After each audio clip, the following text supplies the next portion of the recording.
Um povo aflito, desesperado, depois que um rei entrou nas suas terras e levou cativo o seu rei e matou o filho de seus reis, e destruiu aquela terra, aquela nação, né? E o povo ficou. Ficaram alguns povos lá, os pobres ficaram, porque o rei da Babilônia não quis levar os pobres, quis levar aqueles que tinham alguma coisa para oferecer para eles, né? Os sábios, né? Os príncipes, alguns príncipes, então, e os pobres ficaram. Só que não ficaram desamparados, né? Porque o rei elegeu um que cuidasse, que ficasse lá tomando conta, né? E deu àquele povo pobre vinhas e campos. Então, até no meio da dificuldade, da destruição, Deus ainda lembra daquele povo que ainda teme a Ele, né? Mesmo em meio às lutas, Deus não deixou desamparado. Foram alguns e outros ficaram, os que ficaram não ficaram desamparados. Ele elegeu um homem para cuidar deles, né?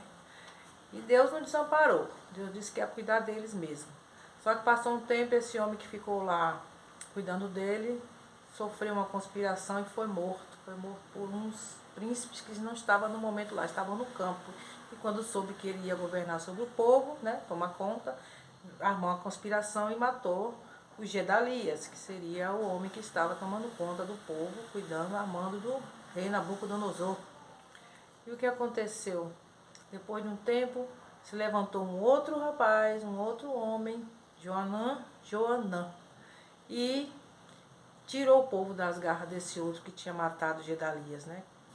Livrou o povo das mãos dele. E esse outro fugiu, mas o Joanã ficou cuidando desse povo. Mas quando passou um tempo, esse pessoal, esse líder, reuniu o povo e foram falar com o profeta. Foram falar com o profeta porque eles queriam sair dali, eles queriam ir para o Egito, eles queriam ir para o Egito.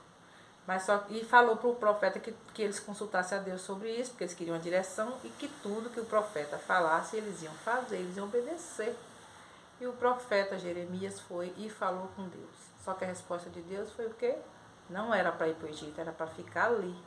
Porque Deus prometeu cuidar do povo ali. Deus disse que ia ter misericórdia do povo e fazer com que o rei da Babilônia tivesse misericórdia do povo e fizesse voltar aquela terra um dia, né?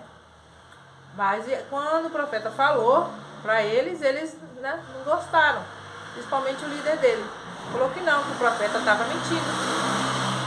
Que o profeta estava mentindo, que Deus não tinha falado aquilo. Que ele estava mentindo para eles. E o que é que ele fez? Ele falou, nós vamos para o Egito sim, desobedecendo tanta voz de Deus que falou por meio do profeta. Reuniu o povo, mulher, criança, todo mundo e até o profeta eles levaram. Foram embora para o Egito. Sem a ordem de Deus, né? Por conta disso, o pior aconteceu. O Egito foi invadido depois por outras nações, pela Babilônia, foi destruído. E o povo que estava lá padeceu. Ou seja, o que é que essa lição vem pra gente? Vem pra gente uma lição, porque muitas vezes a gente quer fazer alguma coisa, a gente pede a direção de Deus, e às vezes a gente, no nosso coração, a gente sente que não deve fazer. O Espírito Santo fala no nosso coração. Para mim, para nós, é o Espírito Santo, né? Para quem crê, para outros fala que é uma força, que é a consciência, né? Seja lá o que você achar, para mim é o Espírito Santo que me orienta, fala que não devo fazer. E muitas vezes eu já fiz coisas que me arrependi depois, sim. Já fui teimosa, sentindo no meu coração que não era para fazer, e aí a gente fala, é coisa da nossa cabeça, é coisa da minha cabeça, e vai e faz. E Deus quer nos livrar de muitas dores futuras, mas a gente não dá ouvido. O que aconteceu foi isso. Deus falou, fala para o povo continuar aí onde está, porque eu vou cuidar deles, como eu já estou cuidando, vou ter misericórdia, vou tocar no coração do rei para ter misericórdia dele. Isso tudo está lá registrado em Jeremias, no livro de Jeremias, a partir do capítulo 39 até o 44.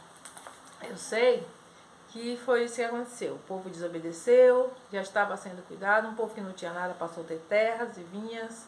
Deus estava cuidando, eles acharam pouco, porque mesmo um outro se levantando para destruir eles, Deus levantou um outro homem para cuidar deles. A proteção de Deus estava ali no meio do povo, mas o povo sempre rebelde, assim como somos nós hoje, né? Deixamos de dar ouvido às vezes à voz de Deus. Ele fala conosco quando nós oramos, quando a gente paramos para escutá-lo, quando nós lemos a palavra dele. Ele fala conosco, a gente sente quando é para fazer e quando não é para fazer. Deus nos impulsiona e Deus também nos faz pensar, a gente devo fazer, não devo fazer? Então, a gente deve dar ouvido à voz de Deus sempre, porque Ele sempre quer o melhor para nós.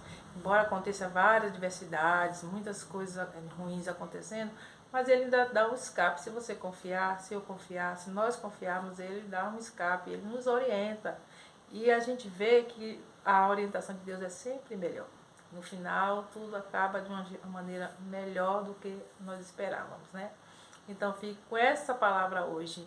Dê ouvido à voz de Deus, não importa a situação que você está vivendo. Saiba que Deus está cuidando de você. Se você olhar para Deus, ouvir a voz dele, Ele está cuidando de você. E vai te livrar, vai livrar a tua casa, a tua família, vai abençoar a tua vida. Então, confie em Deus, que é a nossa única, eu digo a única opção e a melhor, né? Tem pessoas que têm várias, mas eu acho que a opção melhor é confiar em Deus e pôr a nossa vida na mão dele. Amém?